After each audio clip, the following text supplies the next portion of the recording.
La Asociación de Antropología Brasilera me invitó a una conferencia que organizan anualmente, donde reúnen a todos los antropólogos que puedan concurrir a esta reunión. Es una reunión anual para poder debatir los avances que se vienen logrando en el campo de la antropología. En esta oportunidad querían tener antropólogos de otros países y invitaron a 3 peruanos, entre ellos a mí. Y cada uno de nosotros, los 3 peruanos, siempre nos referíamos a la cultura andina.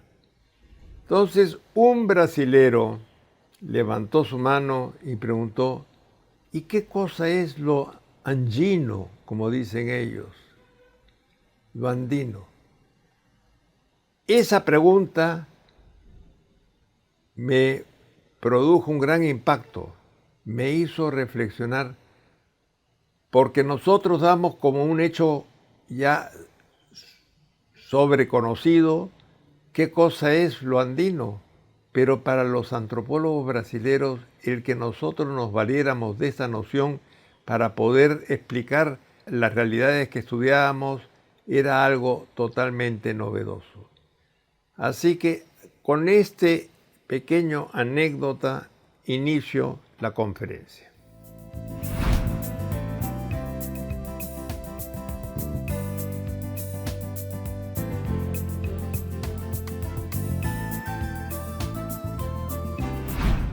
¿Por qué para los brasileros esta noción les resultaba bastante ajena? Porque la antropología que han desarrollado en Brasil es una antropología que no es como la nuestra, que se inspira en culturas milenarias que desarrollaron altas civilizaciones.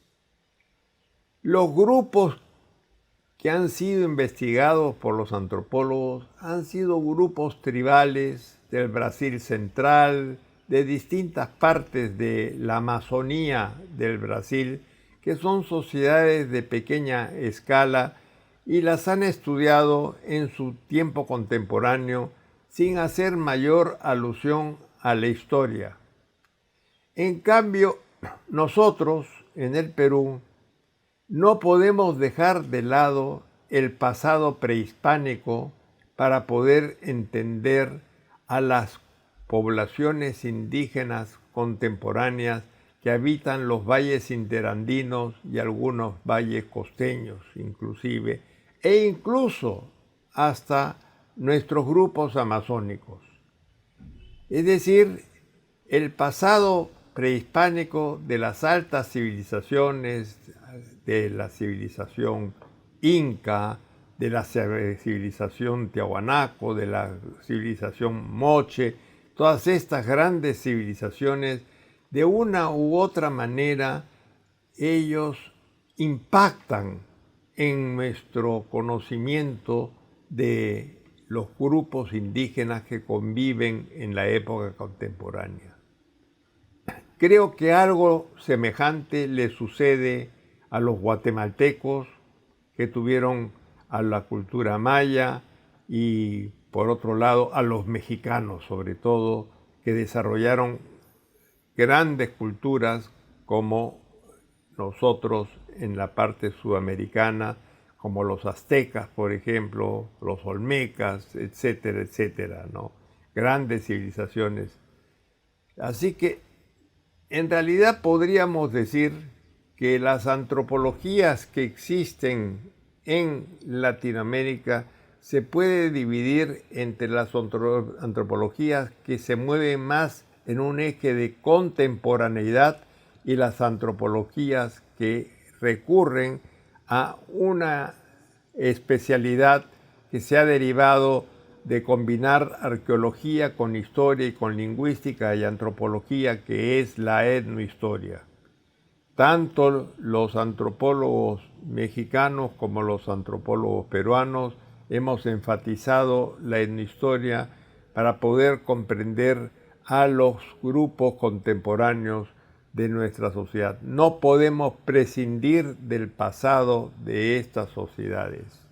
Incluso, por ejemplo, Roberto da Mata, uno de los más célebres antropólogos brasileros, hizo un estudio antropológico de un fenómeno complejo brasilero y lo estudió como lo había estudiado a un grupo nativo del Brasil central, que era el grupo de los Apinayé. Los Apinayé los estudió bajo un eje de contemporaneidad, y la misma metodología que utilizó para estudiar a los Apinayé la utilizó para poder estudiar un fenómeno cultural que traducía los valores culturales del Brasil. A él lo que le interesaba era qué hacía al Brasil Brasil, cuáles eran las características, y escribió un libro, ¿Qué hace al Brasil Brasil?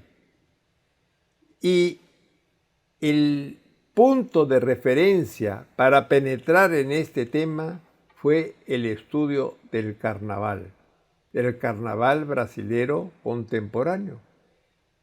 De tal manera que se centró en el análisis del carnaval y lo estudió como si fuera un ritual de los grupos nativos que él había estudiado en las zonas del Brasil central.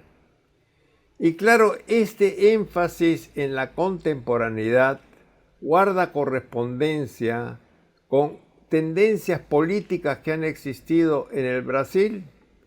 Por ejemplo, ellos han creado su capital, Brasilia, bajo un modelo prefabricado, mientras que para nosotros Lima la estudiamos desde Taulichusco, su cacique, y pasamos por la época en que llega Francisco Pizarro, funda Lima, estudiamos Lima y estudiamos la época colonial y después estudiamos ya la llegada de la República. Ellos construyeron una capital prácticamente de la nada. Brasilia surge por la creatividad que tiene el célebre ingeniero Niemeyer, Oscar Niemeyer, que crea a la ciudad en un eje de contemporaneidad.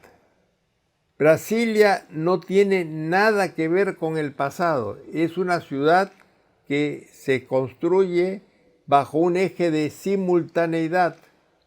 A Niemeyer se le ocurre que en una tal sección deben de estar las embajadas, en tal otro sector deben de estar los ministerios, en tal otro sector deben de estar otro tipo de construcciones dedicadas a las familias. En fin, no es una ciudad que viene del pasado. Y, por ejemplo, la tumba de Juscelino Kubitschek, que él también la diseña, no la diseña bajo el modelo de ninguna tumba que se pudiera remitir hacia la época del pasado, sino que escoge como modelo para esta tumba las pirámides de Egipto, por ejemplo. Entonces, para ellos era indiferente el moverse bajo los cauces del pasado brasilero. Nosotros, en cambio, nos hemos preocupado por averiguar qué nos ha llevado a venerar la figura del Señor de los Milagros, la figura de Cristo. Y hemos escrito varios libros sobre el Señor de los Milagros, así como los mexicanos han escrito muchos libros sobre la Virgen de Guadalupe. Y los mexicanos, para estudiar a la Virgen de Guadalupe, para poder interpretar los valores que se asocian a través de esta figura que tiene una proyección de corte nacional, porque es la divinidad más importante de México, se remiten a las épocas prehispánicas, cuando adoraban los aztecas a la diosa Tonantzin, que era la diosa de la fertilidad. Entonces es el pasado prehispánico el que le va a proporcionar las sugerencias para poder entender la figura de la Virgen de Guadalupe. Y en nuestro caso, nosotros nos hemos hecho la pregunta de por qué escogimos al Señor de los Milagros. Y María Rostorovsky respondió, bueno, porque nosotros tuvimos el culto a Pachacámac, y Pachacámac era el dios de los temblores, era el dios a quien se invocaba para los temblores. Entonces asociaron a Cristo, que es el Cristo de Cajamarquilla y que tiene que ver con los terremotos, surge con ocasión de un terrible terremoto que asola a Lima y que motiva que se mantuviese la pintura de un esclavo negro en una pared que no se derrumbó. Y entonces esta pintura es milagrosa porque se mantuvo, mientras todos los edificios colapsaban, esta pared se mantuvo con la figura del Señor de los Milagros. Esta figura estaba en Pachacamilla, que es cerca de Pachacámac. De tal manera que para María Rostorovsky era el dios Pachacámac el que había influido para el desarrollo de nuestra veneración para el culto del Señor de los Milagros. Yo he contestado esto de otra manera y más bien me parece que la razón por la cual nosotros veneramos al Cristo de Pachacamilla es las mismas razones por las cuales los cusqueños veneran al Taitacha de los temblores. Fíjense la coincidencia. El Taitacha de los temblores es venerado antes que el Cristo de Pachacamilla, es venerado a mediados del siglo XVII a propósito de un terremoto que hay en el Cusco. Y el Cristo de los temblores es el Cristo más venerado en el Cusco y está asociado con los cataclismos. Ahora, ¿qué figura de la época prehispánica estaba asociado con los cataclismos, que tenían el don de poder frenar los cataclismos? Como ya lo hemos visto en sesiones anteriores, era el Inca. El Inca tenía la potestad de poder frenar los posibles pachacutes que podían suscitarse a raíz de un fenómeno telúrico o cualquier otro fenómeno de carácter cosmológico. Cristo, entonces, podemos pensar que es venerado porque tenía ese poder. Entonces el Señor de los Milagros se asocia con una figura masculina porque la figura masculina tiene ese poder de poder controlar los cataclismos. Mientras que en el caso de la Virgen de Guadalupe, la Virgen de Guadalupe se asocia con una diosa que tiene que ver con la productividad, que tiene que ver con la fertilidad, que tiene que ver con el renacimiento de las plantas, la reproducción de la vida en general. Esos son un poco los contrastes que se pueden establecer entre estas dos figuras, pero lo interesante es que tratamos de explicarlo a través del pasado prehispánico. ¿Cuándo es que comenzamos a tomar nota de la andinidad, del fenómeno de la andinidad? Cuando tomamos conciencia de que hay una cultura andina que pesa en nuestro presente y que lo utilizamos para poder explicar muchos fenómenos que acontecen en nuestra sociedad. Esto surge con los arqueólogos.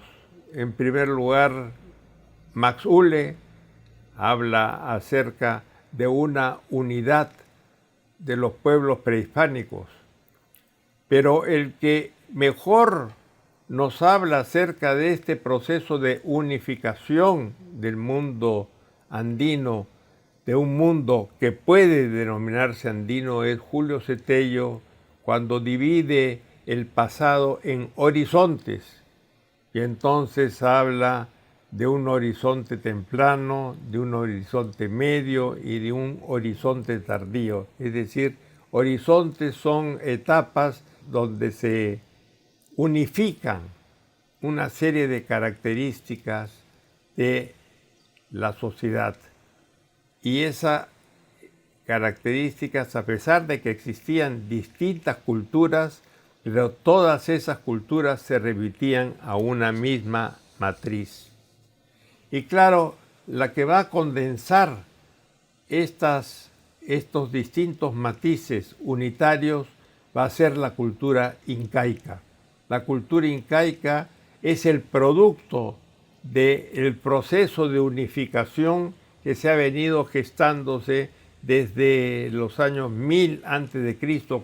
con Chavín, que forma parte del horizonte más antiguo, el horizonte medio asociado fundamentalmente con la cultura Wari, con la cultura Tiahuanaco y la cultura inca, que es la que condensa todo este pasado que se ha ido unificando.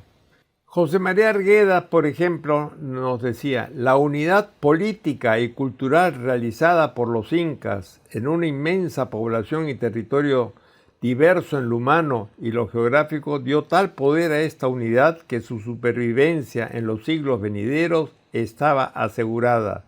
Es sabido que para organizar el imperio los incas aprovecharon con extraordinario acierto lo que había de común entre los múltiples pueblos conquistados, pueblos que a través de un larguísimo proceso habían alcanzado un alto desarrollo cultural y por lo tanto una configuración y personalidad muy definidas. Sin esta unidad tan sabiamente forjada, la cultura antigua peruana no habría podido lograr la tenaz supervivencia a que nos hemos referido. La cultura de un imperio de este modo sustentado en lo humano y en el medio geográfico no podía ser totalmente destruida por ninguna contingencia, por grave que fuera.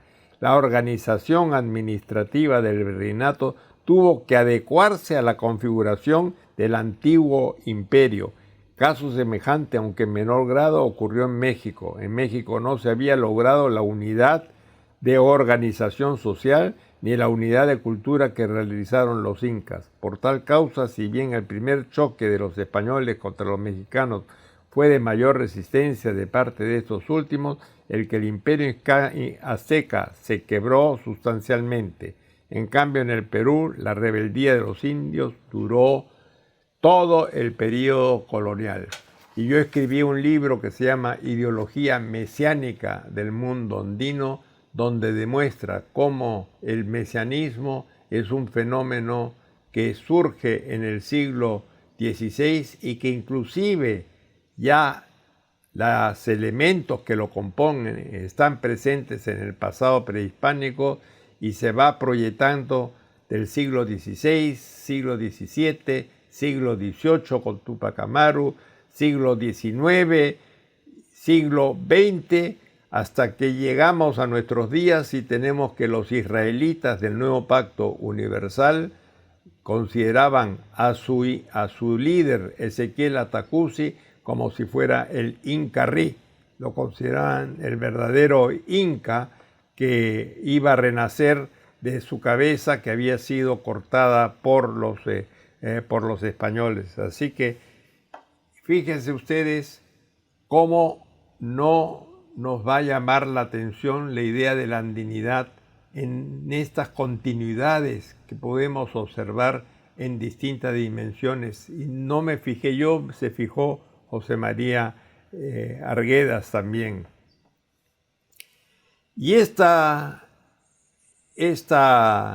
orientación se ha mantenido a lo largo del tiempo, a pesar de que se ha tratado de negar la andinidad. Algunos han tratado de negar la andinidad en aras de un proceso homogenizante. Y entonces el proceso de homogenización, de destrucción del andino, empieza ya desde la época prehispánica con los incas. Por ejemplo, los mitimaes fraccionan, es decir, las poblaciones que eran trasplantadas de un sitio a otro, resquebrajaron la unidad de algunos grupos culturales. Los mismos yanaconas también, las acyas y los nobles de privilegio, que eran removidos de sus propios sitios, ya cercenaban un poco la unidad de sus lugares de origen. Pero la etapa más fuerte de agresión contra la cultura andina fue el período colonial, con los repartimientos, las reducciones del virrey Toledo. Los repartimientos fueron las unidades sociales que fueron creadas a partir de las encomiendas, es decir, de los conglomerados de indígenas que eran dados para que sirviesen a un español en recompensa por los servicios que había prestado a la corona. El proceso de evangelización, por ejemplo, fue muy fuerte. Introdujeron la idea del infierno, del diablo, introdujeron la idea del pecado, de todos estos aspectos que conocemos actualmente, y incluso se consideró que los cultos que rendían los indígenas a sus antiguas huacas, todos eran cultos demoníacos y había que destruirlos, había que demolerlos. A los curacas se les mandaba a colegios, a escuelas, y a los hechiceros se les mandaba también a que se reformasen en determinados centros educativos. Los mercados también contribuyeron en gran medida al debilitamiento de la unidad de este mundo andino, pero sin embargo quedaban como una fuerza latente los sentimientos hacia el pasado y no lo lograban destruir. El Perú independiente todavía actuó de una manera mucho más enérgica, imponiendo la unidad nacional. Y desde un primer momento San Martín proclama de que ya no hay indígenas, todos son ciudadanos, todos son unitarios, ciudadanos. Por supuesto, la proclama viene de las concepciones liberales de la independencia y tenían buena voluntad porque traían como base el desarrollo de la democracia. Es decir, la idea de la igualdad está asociado con la idea de la democracia, que es lo que hemos incorporado. Pero esa unidad hizo olvidar de que habían pueblos diferentes que tenían culturas distintas y que no podían sujetarse a la legislación que se daba. Y así, por ejemplo, a muchos indígenas les dieron castigos y los mandaron a la cárcel porque conservaban costumbres como, por ejemplo, la costumbre de convivir en Servinaco, y no entendieron bien el Servinaco y creían que eso era una violación que se hacía a las mujeres indígenas. No entendieron tampoco el uso de la hoja de coca, que la utilizaban fundamentalmente para sus rituales, para su propio consumo, para poder lograr tener más fuerza en el trabajo, y cantidades de expresiones culturales que tenían las fueron destruyendo porque consideraban que atentaban contra la nueva legislación que se aplicaba, que venía de los códigos franceses, que venía de códigos europeos. Y entonces la sociedad indígena sufrió mucho durante la época del Perú independiente. Claro, trajo el sistema democrático como un sistema bondadoso, pero para que pudiesen asimilar el sistema democrático tuvo que pasar mucho tiempo, porque a los indígenas recién les dieron la capacidad de poder tener los mismos derechos que los individuos a mediados del siglo XIX, cuando ya se les va a poder dar el voto a los indígenas. Y lo mismo ocurría con los negros, que eran los esclavos, que fueron esclavos hasta haber sido liberados por Ramón Castilla. Y junto con el liberalismo vino también el marxismo, y el marxismo quiso reivindicar a los indígenas, pero quiso reivindicarlos bajo una ideología determinada, que era la de la lucha de clases. Así que al liberalismo se entrecruzó con una ideología que venía a crear un conflicto dentro de la sociedad, la oposición entre clases sociales, cosa que eso se desconocía en el mundo andino. Y eso se volvió a repetir en la época de Velasco, y Velasco todavía azuzó mucho más estos sentimientos del marxismo, diciendo que el rico no comerá más de tu pobreza, y comenzó una prédica que después la hemos venido a vivir hasta nuestros días, en que los que alcanzan el poder, que han llegado a los indígenas, les ha resonado estas ideas, en vez de buscar lograr consolidar un sentimiento de unidad en la diversidad, que es lo que siempre se ha debido de procurar, reconocer que todos somos iguales, pero todos a la vez de ser iguales somos diversos, ¿no? Y reconocer los valores de la diversidad. Se trató de anular la diversidad, se trató de anular la medicina tradicional, se trató de anular las distintas creencias que tenían los campesinos. Las mujeres iban a los hospitales a dar a luz, y los médicos, dominados por sus ideas occidentales, las sometían a las técnicas de parto del mundo occidental, y las mujeres estaban acostumbradas a dar su parto en cuclillas, por ejemplo. Y entonces en el hospital de 2 de Mayo las llevaban allí para que dieran a luz a sus hijos, y se aguantaban el deseo de tener el hijo hasta que desaparecían los médicos, y por la noche se iban a una esquina y en cuclillas parían a sus hijos, respetando a sus antiguas tradiciones.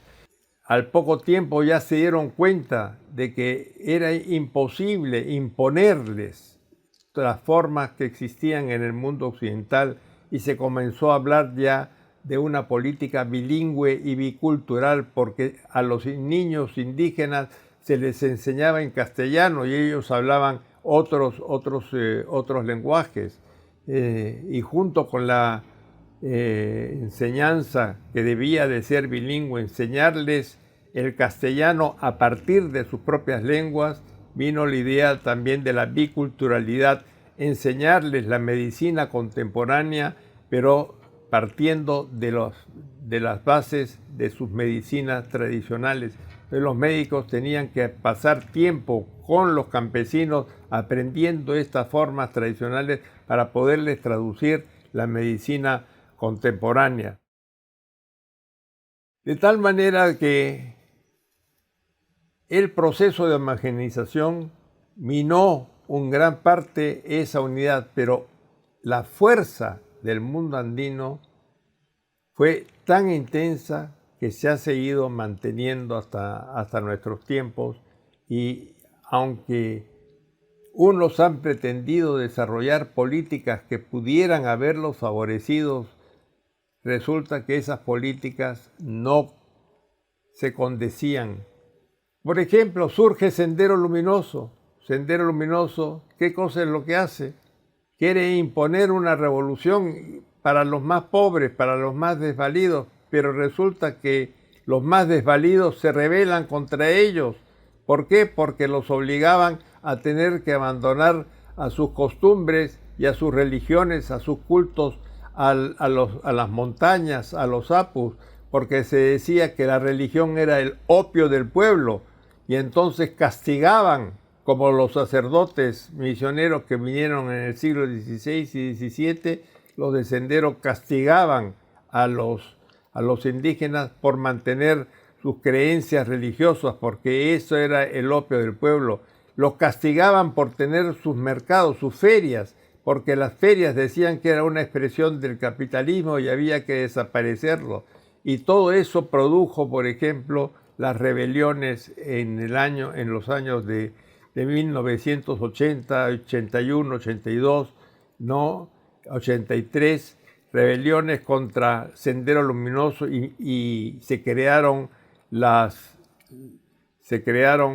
los grupos que se enfrentaron a Sendero Luminoso, grupos de ronderos, los ronderos que se enfrentaron a Sendero Luminoso y se aliaron a los grupos militares para poderlos combatir. Y la verdad es que fueron ellos, más que los militares, porque ellos conocían la idiosincrasia de estos senderistas, los que más batallaron contra Sendero y los hicieron removerse de la zona de los Andes. Y si Abimael Guzmán terminó en la costa y ahí lo capturaron, fue porque ya no podía seguir más en la sierra, y así muchos de sus secuaces tuvieron que venirse hasta la costa porque ya la sierra había tomado conciencia de que Sendero Luminoso era un peligro para ellos y había que combatirlos. Y gracias a los ronderos, en gran medida, pudimos liberarnos de Sendero Luminoso en las áreas más álgidas, donde antes los militares confundían a los verdaderos inocentes, a los que peleaban contra Sendero, los reconocieron por fin como sus aliados para enfrentar a este grupo subversivo. Y por más que hubo intelectuales que trataron de encontrar una manera de poder lograr la unidad a través de creencias culturales, por ejemplo, Víctor Andrés Belaúnde o don José de Larriguagüero, que desarrollaron la idea del mestizaje peruano, el mestizaje, que el Perú era un país mestizo y que el mestizaje nos unía. Tampoco eso dio mayor resultado, porque el mestizaje no se puede medir, no se puede establecer qué porcentaje queda de lo indígena y qué porcentaje queda de lo español o de lo europeo. Por ejemplo, si ponemos nosotros al Inca Garcilaso de la Vega y lo comparamos con Guamán Poma de Ayala, los dos son mestizos, los dos escribieron libros, pero Guamán Poma escribió un libro al estilo indígena, con un vocabulario que era quechuañol, más quechuañol que español, mientras que el Inca Garcilaso escribió en un castellano puro, renacentista. Entonces, claro, los dos eran de tradición indígena y europea, pero ¿quién era más mestizo? En realidad no podríamos decir, uno era mestizo a la europea, el otro era mestizo a lo indígena. Así que el mestizaje era simplemente un subterfugio para poder encontrar la unidad, pero tampoco se logró encontrar completamente la unidad. Y llegamos inclusive hasta nuestro querido José María Arguedas, que escribió una serie de cuentos y que escribió unos libros sumamente importantes, unas novelas, como por ejemplo Yaguar Fiesta, que para mí es un modelo interesantísimo acerca del desdén que tenían las autoridades políticas hacia las costumbres de los pueblos, como por ejemplo las corridas de toros con cóndor, ¿no?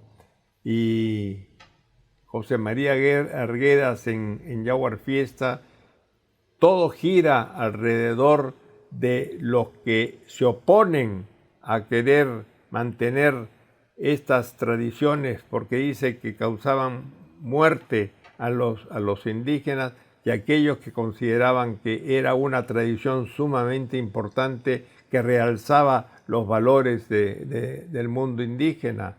Entonces lo presenta muy bien el conflicto entre un prefecto que viene de la costa, que desconoce completamente la costumbre de los indígenas, y luego los mistis que existen, los que se tratan de acomodar a las circunstancias del poder en esos momentos y que se asocian con el prefecto, pero que a la larga, cuando ven que un torerito español viene a torear al toro y se va corriendo, y entonces todos comienzan a reclamar que venga el fulano de tal indígena, otro indígena a torear, y entran los indígenas a torear, y entonces ahí les renace a todos el espíritu andino. Y luego la famosa novela de Toda la Sangre, que motiva en el Instituto de Estudios Peruanos una conferencia para analizar la obra, y donde algunos llegan a decir de que es una obra que sociológicamente es totalmente ajena a la realidad. Incluso un francés que había estado 2 años estudiando las comunidades de Huancavelica considera de que lo que narra José María Arguedas acerca de las relaciones interétnicas que hay en las comunidades entre los mistes y los indígenas es algo que ya ha desaparecido, que no existe ya en la sierra, y que José María Arguedas se ha alejado completamente de la realidad que existía, y él se indigna y dice: ¿cómo es posible que a mí, que he nacido en Andahuaylas, que he vivido en Puquio, que he pasado mi niñez conviviendo con los indígenas, que canto en quechua, que conozco las costumbres, me van a decir que yo no conozco? Si yo no conozco esto, yo no he vivido, entonces me están negando mis capacidades de poder reconocer lo que existía y que coincide plenamente con lo que yo pude desarrollar en mis estudios de campo en distintas comunidades, pero principalmente en Andamarca, que queda también en las áreas donde se desenvolvió José María Arguedas, que vivió en Puquio, que queda en la provincia de Lucanas, y Andamarca queda también en la provincia de Lucanas. Y así como él gozaba con los danzantes de tijera, yo también supe apreciar los valores de los danzantes de tijera y de otras expresiones culturales que para muchos eran expresiones de simplemente gente atrasada, gente que debía de cambiar de costumbres, e incluso que se burlaban de la música, que se burlaban de los huaynos, y que pocas veces en Lima podíamos escuchar en las radioemisoras esta música, porque se decía que esa era música de cholos, que esa era música que se despreciaba. Y al hombre que venía del Ande se le trataba con desprecio. Entonces sí se hablaba de homogeneidad, pero ¿para qué? Para reconocer de que esa homogeneidad en cierta manera era una homogeneidad que ellos la estaban inventando, que ellos estaban creándola, porque en el fondo se mantenía todavía un fuerte sentimiento racista, un fuerte sentimiento que no hemos podido nosotros hasta el momento hacerlo desaparecer. Y por lo tanto es la mejor expresión de que si existe ese racismo es porque existe todavía ese mundo cultural que desgraciadamente no ha sido tratado de acuerdo a lo que les estoy diciendo, alcanzar la unidad, pero en la diversidad. Han creado ideologías, han creado mundos unitarios, mundos homogéneos, pero sin conocer la realidad, porque la verdadera realidad es que hay la unidad en la diversidad.